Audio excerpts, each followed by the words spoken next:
Smoke coils over cursed runes as outsiders hurl fire at the jungle's heart, yet the true blaze awakens inside Herman, a mark burning brighter than prophecy dares to allow. Audible Archives presents Runeborn. This is part 1 out of 7. I'm Rob, your host. Let's dive into the story. Chapter 1. Into the Forbidden. Night cut like a found blade. Moonlight skinned the leaves in silver, and the air tasted of iron and old promises. She ran as if the world itself had to be outrun, arms burning, cloak shredded at the elbows, breath like a bellows in her chest. Every twig snapped like accusation behind her. Every shout stitched itself to the dark. After her, Valwahor, seize her, came the cry, ragged and cruel. She did not answer. Names had teeth. They bit at the ankles, pulled at the past. Better to run without them. Her hand hovered over the curve of her belly, feeling the stubborn life within, the small, fierce thud that steadied her like a second heart. She had one thing left to hide, one thing she would not give. The earth fell away into a clearing that smelled of damp stone and ash. The trees here stood like a city wall. Their bark glowed faintly with old marks, runes not carved but grown into wood and rock. Runes that tasted of warning and iron. Beyond them the jungle heaved. Runeski. Even at a distance the air hummed, thin as a held note. They all knew the stories. Outsiders who crossed that threshold did not come back. They whispered of flesh frozen mid-breath, of minds unmoored and bones unclaimed.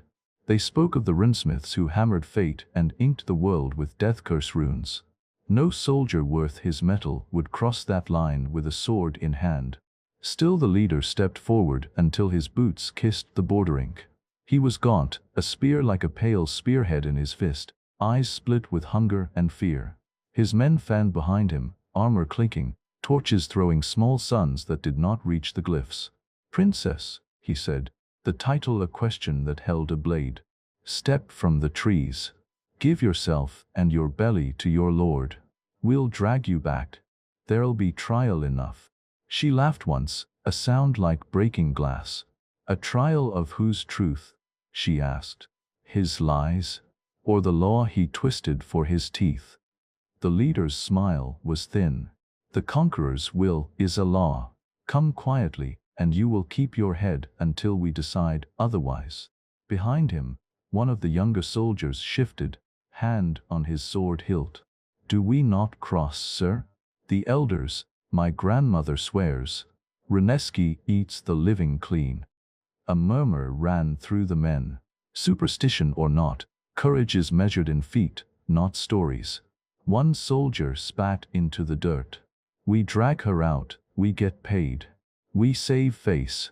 Let the jungle have its stones." Another, older, his voice low as gravel, said, "We do not know what waits. The runes are not for us.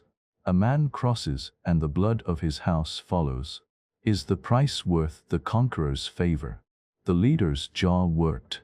His eyes flicked from the princess's face, drawn, moonlit, stubborn, and to the rune line that pulsed like a heartbeat. The clearing between was a no-man's land written in old magic and older vows. He planted his spear, not to threaten the trees but to steady himself against the truth. No blade had ever cut a rune, no boot had ever truly crossed the Runeski's throat and returned. "Orders," he said, softer than steel. "We do not cross the rune line. We camp here until dawn and then report. Say she walked in, say the jungle took her. The conqueror will want a verdict, not a miracle." A chorus of assent. They shifted, reluctant, a pack retreating from a mouth that might bite.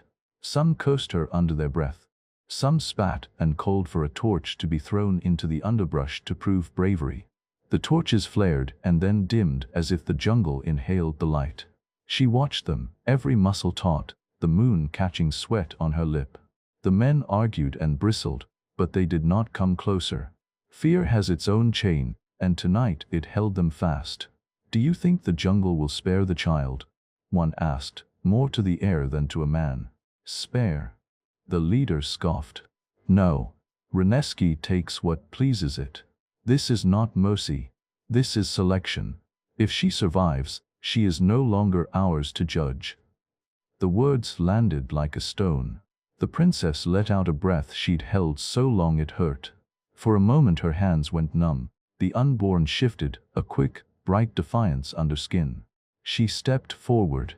For a blink the world held its breath. The runes along the border flared, slow, like a tide remembering shore. Light crawled up bark and stone, knitting itself into symbols that burned old and terrible. The soldiers squinted, shading their eyes, and a few fell to their knees as if the light had weight. One muttered a prayer he had not known he remembered. She did not look back. Her boots sank into moss that was not mud but memory. The jungle smelled of rain and iron and things that had names in other tongues. Runes licked at her cloak and slid past her skin like curious fingers. Then she was gone. For a heartbeat longer the clearing held the echo of her passing. The rustle of cloth, the faint thud of a boot. But the jungle closed like a book shut by a giant's hand. The runes died down to their slow, steady pulse. The torches guttered. The soldiers stood, small in the wide dark, the leader's face folded into thought and fury. He spat. "Reported as we agreed." The princess stepped across the line. Runeski took her. "We tell the conqueror the rest." They retreated along the path they had come, their torches leaving thin, stumbling lights that the trees hungrily swallowed. Behind them, the jungle hummed on, an old thing that kept its counsel. Where she had entered, the leaf litter lay undisturbed, as if no foot had fallen. The moon slid behind a cloud. The world, for a moment, was only the sound of their retreating boots and a distant, new and tiny heartbeat, stubborn as a drum, beating somewhere beyond the rune line. Chapter 2. The Child of Stone and Fire. The forge roared like a living thing. Herman gritted his teeth as he heaved the hammer overhead. It was nearly half his size, the weight pulling at his shoulders, threatening to slam him into the dirt. His arms burned, sweat stung his eyes, but he swung anyway. Down, hard, sparks flaring as steel met rune-etched anvil. The sound rang out across the jungle clearing, not a boy's strike, but something louder, truer. Around him, runesmiths worked in silence broken only by the deep thunder of hammers. They stood like mountains, each 7 feet of corded muscle, their arms blackened with soot and power. They could shape iron like clay, bend stone as though it were rope. To them, Herman was small, fragile, unfinished. But they watched. Always watched. "Too slow," one rumbled, voice like a landslide. Herman staggered, planting his feet. He lifted again, ignoring the pain. His chest ached where the hammer's weight had dragged him forward. But he would not stop. Not in front of them. Not in front of him. Master Veyer loomed at the edge of the firelight, arms crossed. His shoulders were broad as a gatehouse, his skin tattooed with glowing runes that shifted faintly with each breath. His eyes, molten gold, flicked to the boy's left arm where the mark lay. The Raven Phoenix. Tonight it shimmered faintly in the forge light, the long tail curling farther than it had the year before. Each growth unsettled them, though none said it aloud. Herman slammed the hammer again. Sparks exploded, blinding him for a moment. The anvil seemed to sing under his strike. A low grunt rippled through the runesmiths. Not approval, not yet, but something close. Herman dropped the hammer, chest heaving. His palms were raw, blistered. He wanted to hide them, but Veyer's gaze was on him already. "Again," the master said. The boy's jaw clenched. His arms trembled. He bent, dragged the hammer up with both hands, and raised it high. The forge light caught his eyes, and for a breath he looked nothing like a boy. The hammer fell. This time, the rune on the anvil glowed, not just from heat, but from resonance. As though the mark on his arm had spoken back. The other runesmiths froze. For a heartbeat, even the forge seemed to hush. Then the glow died, leaving only steel and smoke. Veyer's stare lingered. His jaw tightened, but he gave no word of praise. Only a curt nod. "Enough. Leave the hammer." Herman wanted to argue, to prove he could keep going, but he bit his tongue. In this place, a nod was more than most ever earned. The boy stepped back, wiping sweat from his brow. His chest swelled with pride he dared not show. Still, he felt the other's eyes on him, measuring, weighing, always doubting. He would never be one of them, not truly. Flesh too soft, bones too small. But the jungle had spared him. The runes had marked him. And every strike of the hammer reminded them. As the fire dimmed and the runesmiths turned back to their own work, Herman slipped into the night air. The jungle was loud with insects and heavy with mist. He touched his left arm where the mark burned faintly under the skin. The raven's wings shimmered like embers. The tail had reached almost to his elbow now. Sometimes, when he was alone, he swore it moved. He looked toward the black line of trees, where the jungle whispered with secrets only he seemed to hear. Somewhere deep within, where no outsider dared walk, the runes pulsed like a second heart. The words of the prophecy, though not yet known to him, already coiled around his life like chains. The child of the forbidden, born of betrayal, shall unmake what was forged. But tonight, Herman was only a boy with blistered hands, staring into the dark, dreaming of proving himself to giants. And the jungle whispered back. Chapter 3. Sparks Against Stone. The training yard smelled of iron and sweat. Herman tightened the grip on his wooden practice staff, feet sinking slightly into the dust. Across from him, 3 young runesmiths squared their shoulders, each broader and taller by half a head. Their skin gleamed with soot-smeared runes, arms thick with the strength of their bloodline. "Ready, Runeborn," the tallest sneered. His name was Drogon, son of a master forgeman. "Or will the jungle's darling cry when he falls?" Laughter rumbled from the sidelines where more youths gathered, eager for the match. Herman's jaw set. His mark burned faintly under his sleeve, a hot reminder that they would never see him as one of their own. The whistle sounded. Drogon lunged first, staff whistling through the air. Herman ducked, the strike grazing his shoulder. Pain flared, but he twisted, driving his own staff into Drogon's ribs. The bigger boy staggered, surprised at the force. "Lucky," Drogon spat. The other 2 came at once. Wood cracked against wood, sparks of runelight flaring where their weapons met. Herman's arms shook from the impact, his palms still raw from forge blisters. He spun low, sweeping at their legs. One fell hard, dust pluming.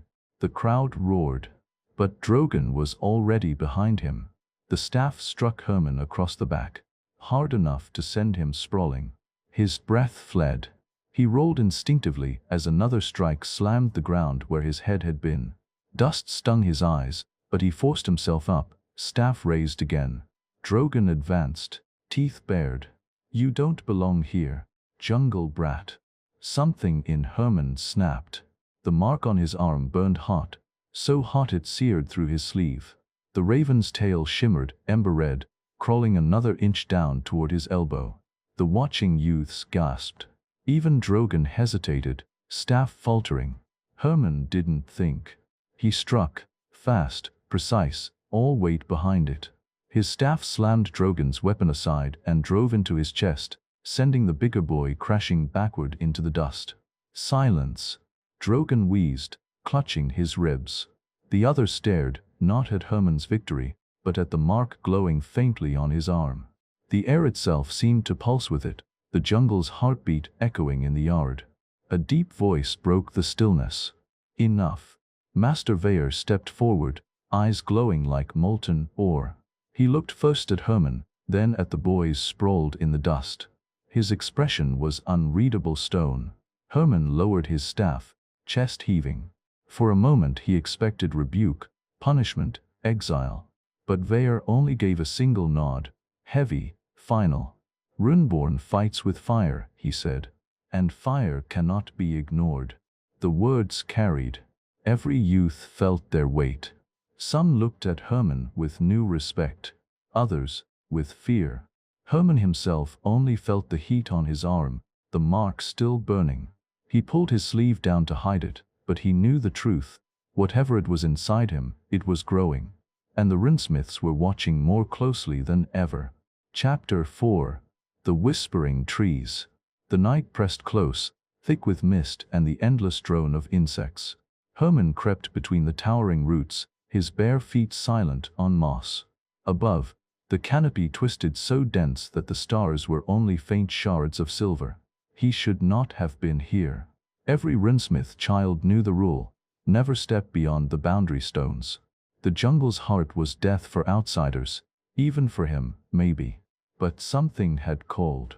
It had started as a hum in his bones during training, a vibration under his skin. Tonight it had grown unbearable, a pull dragging him to the jungle's edge. His mark pulsed faintly beneath his sleeve, each beat a spark of heat that matched his heartbeat. Herman swallowed and pushed forward. The trees grew strange here. Their bark glowed faintly with vein-like glyphs, pulsing in rhythm. Air clung to his skin like breath. He could almost hear words, carried in the hum, syllables older than speech. He stopped at a clearing. In its center stood a stone half buried in roots. It was not carved, but shaped as if fire itself had cooled into form. Runes spiraled across its surface, glowing faintly. Herman reached out. His hand hovered inches from the stone. The mark on his arm flared red gold, its tail stretching another fraction down toward his elbow. The runes on the stone blazed in answer. Herman. The voice cracked through the night like a hammer on steel. He spun. Master Veyr loomed at the tree-lean, eyes glowing molten, his frame filling the shadows. His presence silenced the jungle itself. Herman staggered back from the stone, guilt and defiance warring on his face. I just wanted to see. Veyr's stare burned through him. The jungle calls only what it claims. You would do well to fear its whispers. But it knows me, Herman said, breath quick. He pulled up his sleeve, revealing the raven's wings shimmering faintly, the long ember tail now almost to his elbow. Every time it grows, I feel it pulling me here. The master's eyes lingered on the mark. His jaw clenched. You are Runeborn, he said at last. That means you live on the edge of curse and fire. But understand this, boy. Destiny is a forge. It burns as easily as it shapes. Veyr's hand, huge and heavy as stone, pressed against Herman's shoulder. For a moment, his voice softened. Do not let the jungle speak louder than your own will. Then he turned, his massive frame swallowing the path back to the forges. Herman hesitated, one last look at the glowing stone in the clearing, before following. Behind them, the runes dimmed. But not completely. They pulsed, slow and steady, as if waiting. Chapter 5. Fire in the Blood. The practice yard crackled with tension before a single strike was thrown. Herman stood in the dust, staff gripped in his hands, every eye on him. His mark still throbbed from the night before, a hot ember under his skin. Word had spread quickly, too quickly, of Master Veyr dragging him back from the jungle's edge. Now the other youths circled like wolves scenting weakness. Drogon spat into the dirt. His ribs were still bandaged from their last clash, but the fury in his eyes had only sharpened. Runeborn thinks the jungle calls his name, he sneered. Maybe it wants to drag him under. Maybe we should help. A ripple of laughter. Herman's grip tightened. He wanted to strike before the signal, to wipe that grin from Drogon's face, but he held himself steady. The whistle shrieked. Drogon charged first, his staff a blur. Herman parried, sparks of rune dust flickering where the wood struck. Another youth came from the side, driving into Herman's ribs. Pain stole his breath, but he twisted, hooking his staff behind the boy's knee and pulling hard. The boy toppled. Cheers erupted from the circle. Drogon didn't slow. He swung high, then low, battering Herman back step by step. The mark on Herman's arm flared, fire licking beneath his skin. His pulse thundered. Fall. Drogon roared, staff descending. The strike connected with Herman's shoulder. Pain exploded white. He staggered. Then the mark seared red gold, and strength not his own flooded his limbs. With a cry, Herman drove forward, his staff smashing Drogon's weapon aside. He struck again, and Drogon went sprawling in the dust. Silence. Herman stood panting, staff raised, eyes wild. His mark blazed bright enough that every youth saw it through the torn sleeve. The raven's tail had crept another inch, curling toward his elbow like living flame. The circle broke. Some stared in awe, others backed away, fear plain on their faces. Drogon coughed in the dirt, too stunned to rise. Then a horn sounded, not from the yard, from the jungle's edge. Every head turned. The sound carried low and grim, a note not born of the runesmiths. Elders appeared within moments, their massive frames moving fast, eyes burning with rune light. Inside, one barked. Now. The youths scattered, but Herman lingered, heart hammering. He had never heard that sound before. Vare appeared, face carved from stone, and for the first time Herman saw something close to unease in his molten gaze. Outsiders, the master said. At the border. The mark on Herman's arm pulsed hotter, stronger, as if it, too, heard the call. Chapter 6. At the edge of curses. The jungle breathed different that night. Herman slipped between the roots, the mist cool on his skin, each step a whisper on moss. He knew he should have stayed in the forges with the others, but the horn's echo still clawed at his chest. His mark burned as though it had heard the call too. The deeper he went, the stronger the pull. Runes pulsed faintly on the trunks, slow heartbeats of crimson. The air thickened, tasting of iron and old fire. And then, voices. Herman dropped low, crawling the last few feet through the undergrowth. The trees broke into a hollow near the border stones. There, lit by wavering torches, stood men in armor. Outsiders. Their boots stopped inches from the rune line, none daring to cross. Fear hung heavy even from where Herman crouched. But their captain, broad-shouldered, helm under his arm, stepped forward and spat at the glowing glyphs. Cowards' tricks, he growled. The jungle hides them, but steel will drag them out. A soldier shifted uneasily. Sir, no one survives the line. Not even a bird crosses and lives. The captain's lip curled. Then we make them come to us. Fire and smoke will choke them out. He raised a torch high. Herman's breath hitched. Before the captain could throw, the jungle answered. The runes blazed bright, crimson-white, and the air screamed. The torch snapped, bursting into cinders in the man's hand. He cursed, stumbling back. His soldiers recoiled, muttering prayers. "Damn this place," the captain spat, shaking his burned hand. "Mark it well, we'll report. The conqueror will decide how to tear this jungle open." They withdrew in haste, their lights shrinking into the distance. The runes dimmed, heartbeats slowing again. Herman stayed frozen, chest tight. Conqueror. The word dug into him like a buried blade, though he did not yet know why. His mark seared hot against his arm, the raven's wings shimmering, the tail creeping lower still. He turned to slip back into the shadows, and found Master Vare standing behind him. The elder's face was carved from iron, eyes molten with judgment. "You disobeyed," Vare said. His voice was quiet, but it pressed heavier than any shout. "You watched what no child should." Herman swallowed hard, but could not look away. "They want to burn us out." "They will try," Vare said. His gaze dropped to Herman's arm, where the mark still glowed faintly beneath torn cloth. For a moment, something almost like pity flickered in his molten eyes. "You are the reason they will not stop." The words struck harder than any blow.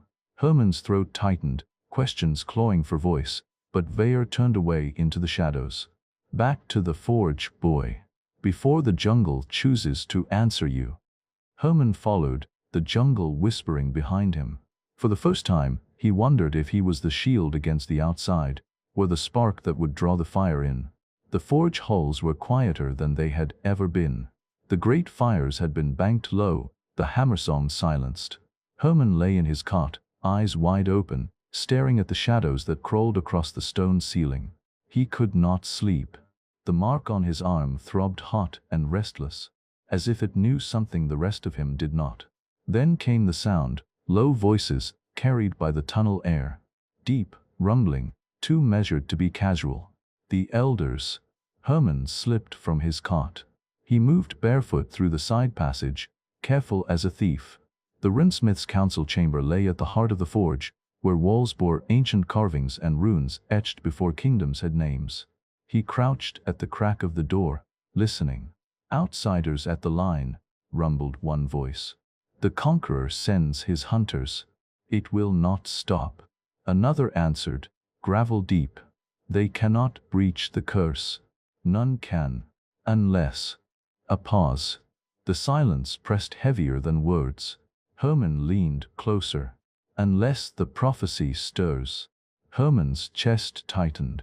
The speaker went on, voice low. "The child of the forbidden, born of betrayal. The long tail of his mark shall bend the flow of force. You have seen it. The mark grows. With it, his reach. Dangerous." Another growled. "He is not of our blood. Why should we risk all for him? The prophecy may not mean salvation. It may mean ruin." Molten quiet followed, broken only by Master Vair's voice. "He was born in the curse and yet lived. He bears the jungle's acceptance. That cannot be ignored. Nor can it be trusted," came the reply. "The conqueror will not rest while the boy breathes. His existence is a blade at our throat." Herman's pulse thundered. He pressed closer, desperate for more, desperate to make sense of the fragments. His sleeve slipped, the mark on his arm glowing faint through the crack of the door. And every elder turned their gaze as one. The council chamber fell silent.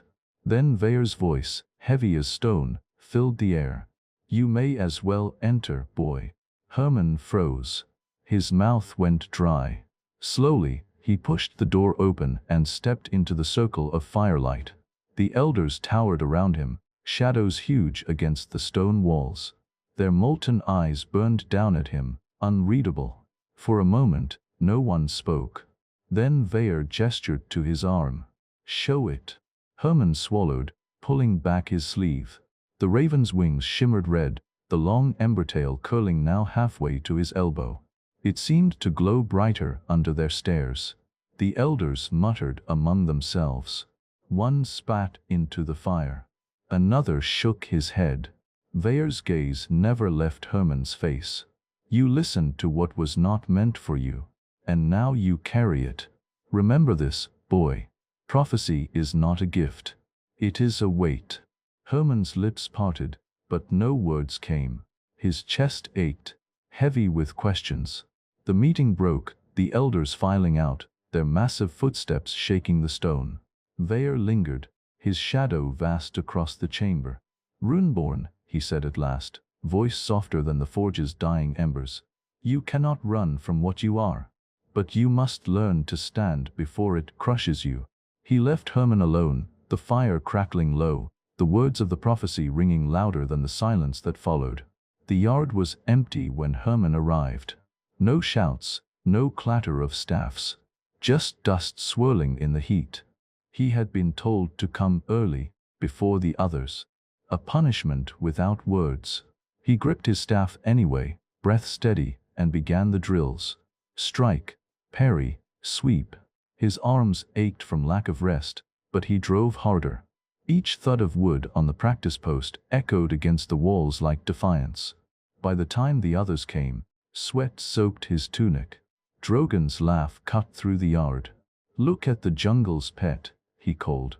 "Beating wood while the rest of us train like men." The other youths joined in, circling him like carrion birds. Their stares lingered not on his staff, but on the sleeve he tugged low over his arm. They knew. They had seen. The mark that grew day by day. One spat in the dust. "Cursed blood." Another, "Runeborn," or "Rune-cursed." Herman gritted his teeth. His staff trembled in his grip, but he forced himself to meet their eyes. "I train the same as you. Harder, even. You saw me fight."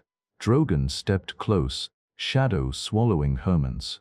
"We saw fire cheat for you. That's not training. That's corruption." A hush fell. The word hung heavier than any insult. Corruption. Herman's breath caught, fury and shame twisting inside him. His mark flared hot beneath his sleeve, as if stung by the word itself. He could almost hear the jungle whispering through the trees beyond the yard, urging him to strike, to burn. But before he could move, a voice boomed across the clearing. Enough. Master Veyer's silhouette filled the gate, molten eyes cutting through the dust. The youth stiffened, but Drogon smirked as if he had won. Veyer strode to Herman, his presence pressing heavier than the sun. He looked once at the boy's arm, then at his face. "You will train alone," he said, "until you master yourself." The words landed like a hammer. Herman's stomach hollowed, but he forced his chin up. "I can fight with them. Alone," Veyer repeated, voice final as stone. The other youths melted away, some sneering, some relieved. Drogon's smirk lingered longest. Herman stood in the dust, heart thundering, the mark burning like a brand. Alone. That night he sat by the dying forge, staring at the embers. His staff leaned against his knee. He thought of the prophecy, the words he was never meant to hear. Unmake what was forged. His hand traced the mark on his arm, the ember tail now curling almost to his elbow. Each day it grew. Each day he grew further from them. He clenched his fist until his knuckles whitened. If the jungle had chosen him, if destiny weighed on his shoulders, then so be it. He would not bow. But he could not shake the truth in Drogon's words. When he struck, when the fire answered, was it really him? Or something else wearing his skin? The embers whispered no answer. Only the jungle's breath beyond the walls, steady and patient, waiting for the day the boy would listen. Chapter 7. Words not meant for children. The forge halls were quieter than they had ever been. The great fires had been banked low, the hammer song silenced. Herman lay in his cot, eyes wide open, staring at the shadows that crawled across the stone ceiling. He could not sleep. The mark on his arm throbbed hot and restless, as if it knew something the rest of him did not. Then came the sound, low voices, carried by the tunnel air. Deep, rumbling, too measured to be casual. The elders. Herman slipped from his cot. He moved barefoot through the side passage, careful as a thief. The runesmith's council chamber lay at the heart of the forge, where walls bore ancient carvings and runes etched before kingdoms had names. He crouched at the crack of the door, listening. "Outsiders at the line," rumbled one voice. "The conqueror sends his hunters. It will not stop." Another answered, gravel deep. "They cannot breach the curse. None can. Unless." A pause. The silence pressed heavier than words. Herman leaned closer. "Unless the prophecy stirs." Herman's chest tightened. The speaker went on, voice low. "The child of the forbidden, born of betrayal. The long tail of his mark shall bend the flow of force. You have seen it. The mark grows. With it, his reach. Dangerous." Another growled. "He is not of our blood. Why should we risk all for him? The prophecy may not mean salvation. It may mean ruin."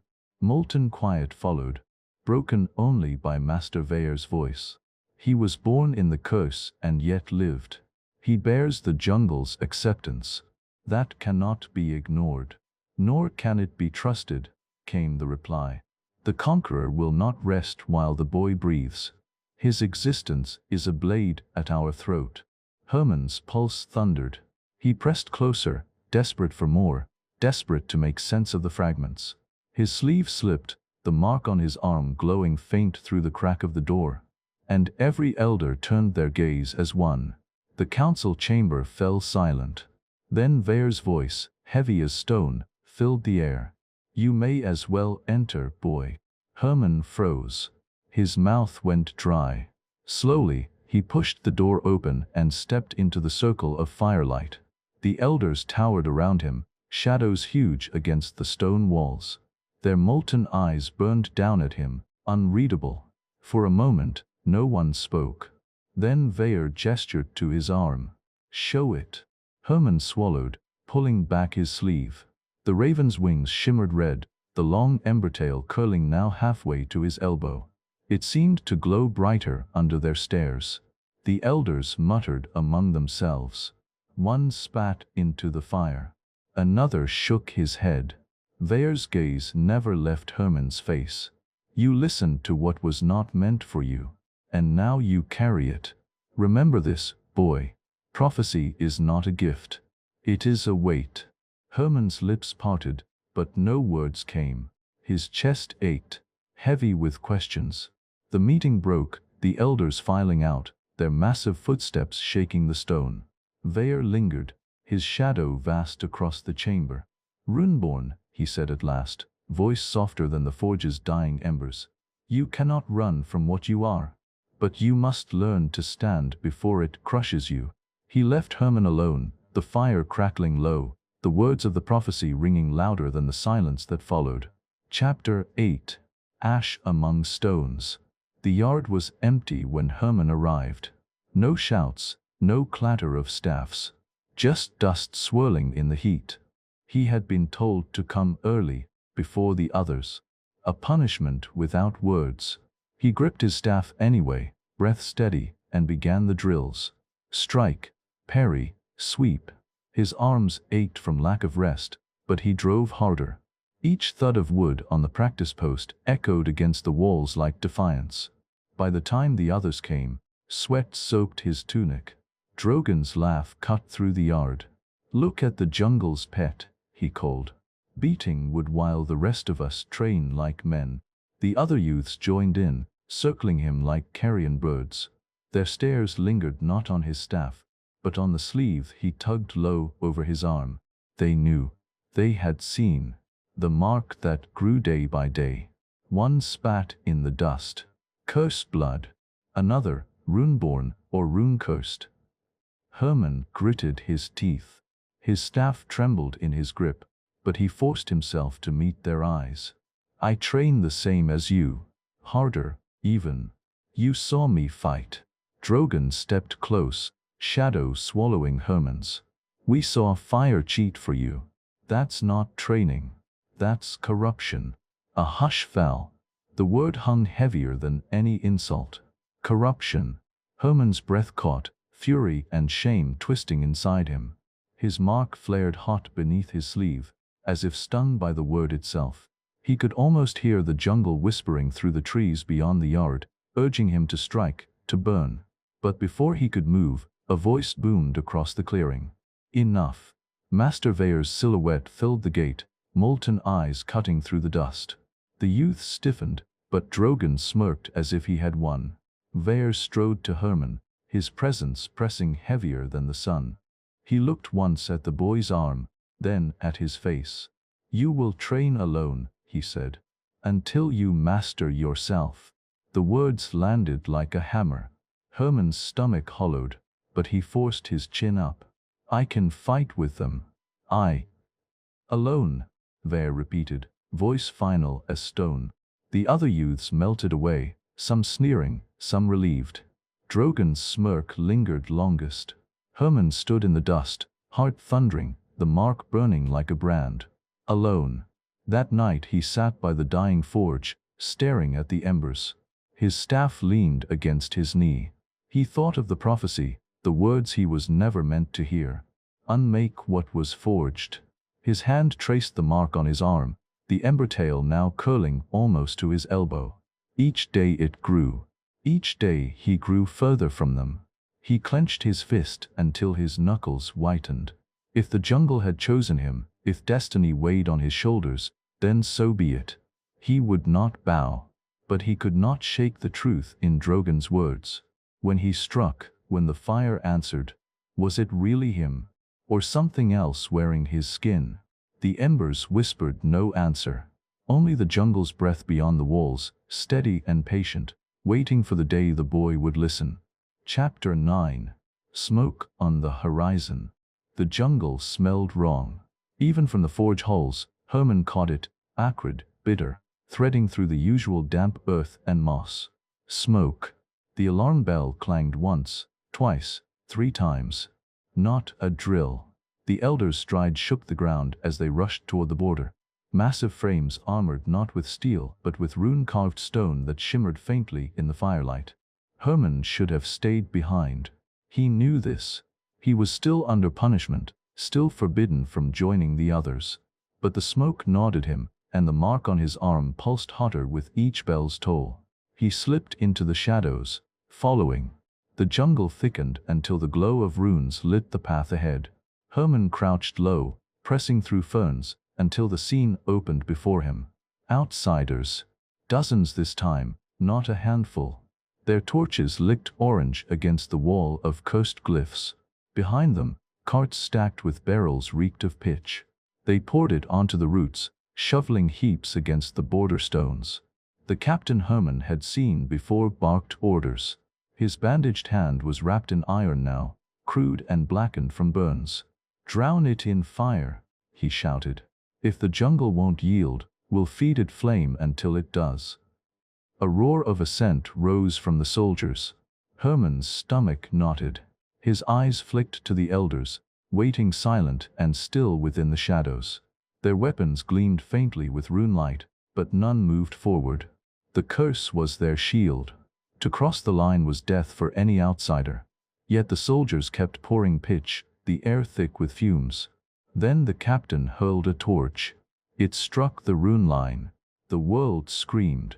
Light exploded upward, a column of crimson fire that devoured the torch in an instant and then surged outward. The nearest soldiers fell writhing, armor sizzling, flesh burning without flame. Those further back stumbled in panic as their barrels burst into ash, consumed by invisible fire. The captain staggered away, shouting curses, his men scattering like startled beasts. The runes dimmed slowly, pulsing as if satisfied. Smoke curled into the night sky, acrid and bitter still. Hermann's mark seared white-hot. He bit his lip to keep from crying out, but the glow escaped through his sleeve anyway, bright enough to paint the leaves around him. Master Veyer's voice cut the air behind him. "You disobey again." Hermann whirled, guilt and fear colliding. Veyer's molten eyes flicked from the smoking battlefield to the mark blazing on Hermann's arm. His jaw tightened. "They will not stop," Veyer said. "And neither will you." Hermann's breath came ragged. "Why are they so desperate? What do they want?" Veyer's silence was heavier than stone. Finally, he answered. "They want you." The words hit harder than the fire's roar. Hermann stared past the border, where the captain's shadow still limped into the trees. Smoke stung his eyes, but the burn in his arm was worse. The conqueror's reach was closer than ever, and it was hunting him. Chapter 10. The Stone That Speaks. The jungle sang at night. Not with birds or insects, but with whispers. Hermann had heard them before, carried in the mist like voices just out of reach. Tonight, they were louder, calling. His punishment meant silence, solitude, drills until his muscles screamed. But the mark on his arm burned restless, pulling him toward the trees. At last he slipped away, staff in hand, heart hammering. The deeper he went, the thicker the air grew, heavy with moss and smoke's aftertaste. Then the runes began, faint glimmers on bark, sparks crawling across roots like veins of molten ore. He followed them until the ground dipped into a clearing he had only seen once before. The Whispering Stone. It stood taller than 3 men, carved smooth but cracked through the middle. Glyphs crawled its surface, shifting faintly like living script. The first time he had come here, he had run in fear before touching it. This time, he stepped closer. The whispers grew sharper. Child of the Forbidden. Long tail of the mark. Bend the flow of force. Hermann's breath caught. The words were the same fragments he had overheard from the council. He reached out, hand trembling. His palm pressed against the cool stone, and the world fell away. Flame and ash rushed past his eyes. Cities crumbled, their walls breaking like pottery. Armies clashed and shattered. The sky burned red, split by wings of fire. Wings that were raven dark, phoenix bright, both at once. And at the center, a figure stood. A boy. A man. Him. Staff in hand, mark blazing down his arm like a river of flame. Every step he took, kingdoms broke. Herman wrenched back with a cry. The vision snapped, leaving only the stone, cold and silent now. His chest heaved, sweat slick on his skin. The mark on his arm glowed fierce, the ember tail stretching further still, curling nearly to his wrist. A rustle in the trees froze him. He spun, staff ready, but it wasn't a beast. It was Drogon. The other youth stared at Herman, eyes wide with fear and something sharper. Hunger. He had seen the glow. Maybe more. You. Drogon whispered. It's true. Herman's pulse raced. You followed me. Drogon's smirk cut through the shadows. I don't need to. The whole forge will want to hear this. Before Herman could move, Drogon turned and bolted into the jungle, his laughter echoing like a challenge. Herman stood alone, the whispers of the stone still clinging to his ears. Cities breaking, nations burning, his own mark blazing like fire. He clenched his fist, but it trembled. The jungle had shown him the truth, or a threat, and now Drogon carried that secret back to the others. Chapter 11. A Blade of Rumors. The forge yard was buzzing when Herman stepped into the light of dawn. Every youth was already there, clustered together in a tight knot. Their voices dropped to sharp whispers the instant he appeared. Eyes darted to his sleeve, then away, as if staring too long might bring the curse upon them. Drogon stood at the center, smirk wide, arms crossed over his chest like a victor before the fight began. There he is, Drogon called, voice dripping triumph. The jungle's chosen. Saw it with my own eyes. The stone itself spoke to him. A ripple went through the crowd. Some gasped, others sneered, but all of them turned toward Herman. Herman's chest tightened. His mark itched under his sleeve, hot as coals. He forced himself to step forward, shoulders squared. Drogon lies. Do I? Drogon's grin sharpened. You think the rest of us don't notice your sleeve growing shorter each week? The glow when you fight? The whispers in the jungle? No, Runeborn, you're not one of us. You're the curse given flesh. The crowd muttered, some nodding, some shaking their heads. Herman's pulse roared in his ears. Before he could speak, the ground shook. The elders entered. Their towering frames silenced the yard. Molten eyes swept the youths before settling on Herman. Master Vare strode forward, his face carved from iron. Drogon, Vare said. Speak plain. Drogon bowed his head, a gesture that barely disguised his glee. Master, I followed him last night. He went into the jungle, to the Whispering Stone. I saw him touch it, saw his mark blaze near to his wrist. The stone spoke. Prophecy. A low murmur rose among the elders, heavy as shifting boulders. Vare's eyes locked onto Herman. Is this true? The world seemed to close in. Every gaze, every breath, pressed on him like a weight. His throat felt raw, but he forced the words out. Yes. A hush fell. Even Drogon's smirk faltered. The elders conferred in their tongue, a grinding, rune-heavy language that rumbled like forges colliding. Herman caught fragments. Prophecy. Dangerous. Conqueror. Unmake. At last, Vare raised his hand. Silence returned. The mark grows, he said. The stone has answered. What was whispered has begun to stir. He turned to Herman, and though his face was stone, his eyes burned with something more complicated. Fear, pity, perhaps even hope. You are no longer merely Runeborn. You are the prophecy's child. And all must reckon with what that means. The yard erupted. Youths shouted, some in awe, others in fury. Drogon's voice cut above them all. Then cast him out. Before he brings the conqueror's war to our gates. The elders' voices thundered in answer, but Herman barely heard them. His mark blazed under his skin, hot as molten iron. The whispers of the stone still clung to his mind. Cities burning, nations breaking, his own hand at the center of it all. For the first time, he wondered if Drogon was right. Maybe he wasn't their salvation. Maybe he was the fire that would burn them all. Chapter 12. Trial by Fire. The council chamber smelled of smoke and iron. Herman stood at the center, his sleeves rolled back to reveal the full length of the mark. The raven's wings shimmered red gold, the tail now nearly reaching his wrist.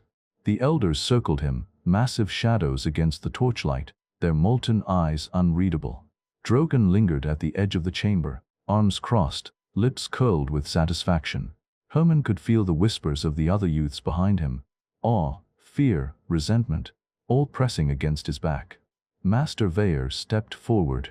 His voice rumbled, filling the chamber like a bell. "The boy is no longer merely a child of the forge," he said. "The mark burns with the jungle's will. The stone has chosen him. The prophecy stirs." Drogon's laughter broke the weight of silence. Chosen or cursed? Veyr's gaze snapped to him. Enough. He turned to Herman. "The conqueror will not rest while you breathe. The jungle will not hide you forever. The runes themselves have decreed that your path will test the world. But prophecy is not a gift. It is a trial." Herman's pulse hammered. He had expected punishment, perhaps exile, but not this. Trial. The word burned hotter than the mark on his arm. "You will leave the safety of the forge," Veyr continued. "You will face the wilderness alone. You will confront what stirs in the jungle and within yourself. Only then will we know if you are the curse the youths fear or the child destiny favors." Drogon's smirk faltered, replaced by a gleam of curiosity. The other youths whispered among themselves, some pale, others wide-eyed. Herman swallowed. "Alone." "Yes." Veyr's hand pressed once on his shoulder, heavy, grounding. "The jungle will test you more than any master or warrior. Only the jungle will answer your questions, if you survive its trials." The words sank into Herman's bones. Survival. The mark pulsed, hotter, as if agreeing, as if urging him forward. He looked toward the door, toward the dense wall of trees beyond the forge. Somewhere inside that darkness, the whispering stone waited, and the jungle hummed with secrets too dangerous to name. Herman clenched his fists. Pain, fear, anger, all twisted together, but beneath it, a spark of something stronger. He would not run. He would face whatever fire awaited him. The council dispersed, leaving Herman alone in the chamber. The torchlight flickered against the stone walls, shadows dancing like specters. He knelt, resting one hand on the floor, the other tracing the mark. The raven's wings stretched, tail curling. The jungle whispered still. Cities breaking, nations crumbling, and in the center of it all, a boy who was more than a child now, a boy who would have to rise. Chapter 13. Into the heart of Runeski. The jungle pressed in from all sides. Herman's boots sank into moss-soaked earth, roots clawing at his ankles. The air was thick with mist and the scent of decay, sharp with the tang of old magic. Every step seemed measured, deliberate, as though the forest itself weighed his purpose. His mark burned along his arm, warm as molten iron. The raven's wings shimmered, tail curling lower toward his wrist, pulsing with each heartbeat. It was as if the jungle itself acknowledged him, or warned him. He came to a clearing where the trees leaned inward, black bark etched with faintly glowing runes. The whispering stone he had touched before was gone, replaced by a circle of carved glyphs rising from the ground like skeletal fingers. Herman's pulse quickened. He could hear the jungle's hum, low and persistent, vibrating in his bones. Then the first trial struck. From the shadows, vines whipped forward like serpents, tipped with thorns that gleamed faintly red. Herman rolled, staff in hand, deflecting the worst of the strike. Each movement pulled him deeper into the clearing, deeper into a maze of sentient plants and shifting ground. The whispers grew louder. "Child of the forbidden, unmake what was forged." Herman stumbled, nearly falling into a sinkhole that had opened without warning. His staff lashed out, bracing against roots that tried to drag him under.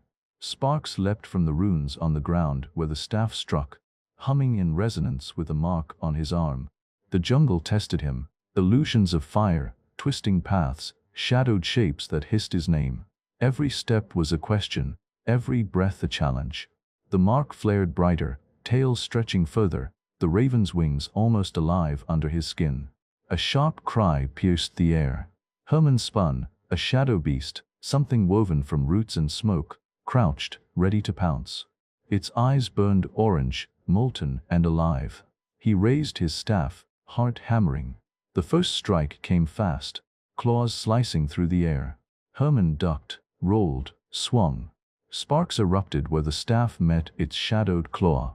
The creature recoiled, hissed, then lunged again. Herman's mark flared, and for a moment, the pulse of the jungle seemed to flow through him. His arms moved faster than thought, staff spinning, blocking, striking. The shadow shrieked, dissolved into a swirl of mist and glowing rune fragments. Herman fell to his knees, chest heaving. The jungle was silent again. Too silent. He touched his arm, feeling the raven's wings shimmer, the tail curling fully to his wrist now. The mark had grown overnight, and with it, the sense of power and responsibility.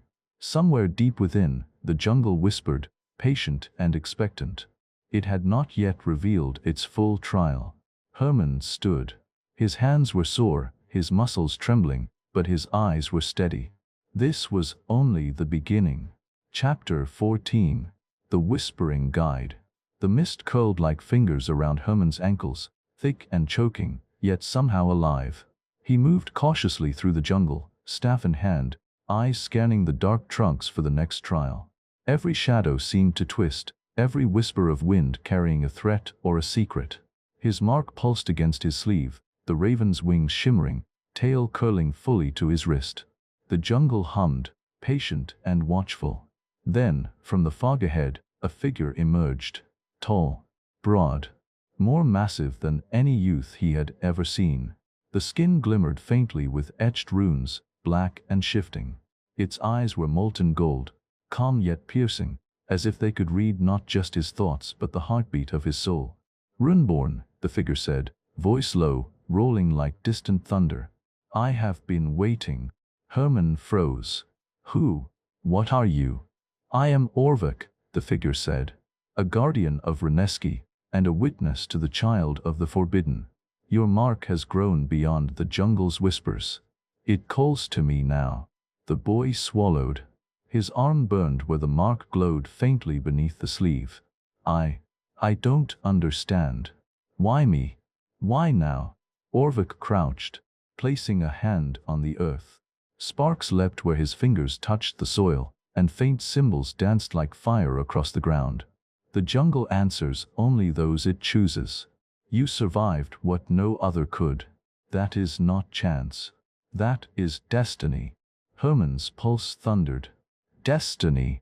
Orvik's eyes softened slightly, molten light flickering. Yes, but the prophecy is not yet fulfilled.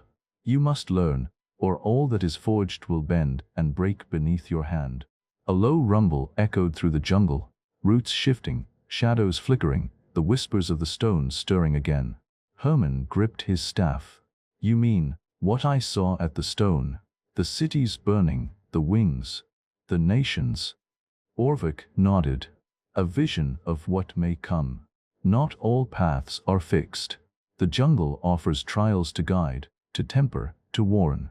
Your first trial was only the beginning. The shadowed jungle seemed to lean closer, waiting. Herman felt the heat of the mark, the pulsing wings of the raven phoenix, and a spark of fear mixed with awe. Will you help me? Herman asked, voice tight. Orvik's molten gaze softened again. I can guide you, but you must face the fire yourself. Only you can wield what is written in your blood. The boy nodded, swallowing hard, determination igniting in his chest. He stepped forward into the shifting shadows of the jungle, with Orvik following silently, a sentinel in gold and rune. Somewhere deep, the whispering stone pulsed again, approving or warning. Herman could not yet tell which. But one thing was certain, his path had just begun. Chapter 15. Shadows at the Border. The jungle's edge shivered under moonlight. Herman and Orvik moved quietly through the thick undergrowth, the whispering trees bending slightly as if sensing their passage. Herman's mark pulsed hot under his sleeve, wings shimmering, tail curling fully to his wrist. Every beat seemed to echo the pulse of the jungle itself. Ahead, the boundary stones rose from the earth, carved with runes that shimmered faintly in the night. But the air smelled of smoke and iron. Outsiders again. Herman crouched low. "They're here," he whispered. Orvik nodded, silent as stone, eyes molten gold scanning the clearing. "The conqueror tests the jungle's defenses. They will not stop until they find you." From the shadows, figures moved, armored, cautious, torches held high. The same Captain Herman had seen before led the group, anger etched in every line of his face. Their boots crunched the leaf litter, unnaturally loud in the stillness. Herman's pulse raced. He could feel the heat of the mark, the raven's wings shimmering against his skin. He gripped his staff tightly. "Wait," Orvik said. "The jungle will answer, but you must be ready." A torch ignited near the runes. The closest soldier stepped forward, ignoring the glowing glyphs. A scream ripped through the clearing as his foot sank into a patch of cursed roots, pulled underground, disappearing in a flash of crimson light. The others froze. The captain cursed, drawing his sword. "Move forward. Nothing will stop us." Herman's mark flared violently. The raven's wings shimmered, the tail stretching further, tracing fire along his skin. He felt the pulse of the jungle flow into him, a rhythm of power, warning, and fate. Orvik's voice was low but urgent. "Now, Herman, remember what the jungle has taught you." Herman stepped forward, staff raised, the air itself seeming to hum in resonance with the mark. Roots twisted and rose, striking at the soldiers. Sparks leapt from the runes on the ground where his staff met them, hurling the closest soldier backward. The captain roared, swinging his sword blindly, but the jungle bent around Herman, obeying his instinct, his connection to the mark. The outsiders faltered. Smoke rose from overturned torches, mingling with the crimson glow of awakened runes. One by one, they were forced back, retreating toward the shadows at the edge of the jungle. Herman stood at the center, chest heaving, mark blazing bright as molten fire. Orvik's gaze held both pride and caution. "You are learning," he said, voice steady. "But the conqueror will not stop at mere testing. Soon, he will come himself." Herman swallowed. His pulse slowed, but the heat in his arm remained, wings and tail alive beneath his skin. The jungle whispered again, patient, expectant, waiting for the child of the forbidden to rise fully into his fate. The battle had been brief, but it had changed everything. Herman was no longer just a boy of the forge. He was a beacon, a warning, a weapon, and the conqueror was already watching. You've just listened to part 1 of Runeborn, written by Raul and narrated by Rob for Audible Archives. The runes have awakened, but their power is only beginning to reveal its true cost. The path ahead is darker, more dangerous, and fate is already watching. If this first part pulled you into the legend, make sure to like, comment, and subscribe. Your support keeps these worlds breathing and ensures you'll be here when the next chapter of Runeborn is unveiled. Until then, guard your steps and remember, the runes choose who they will. Another chapter closes, but the archives remain, waiting for the next seeker of stories. Here, no voice is lost, no tale truly ends. This is Audible Archives. Until we meet again, may your mind wander freely and your heart never forget the stories we share.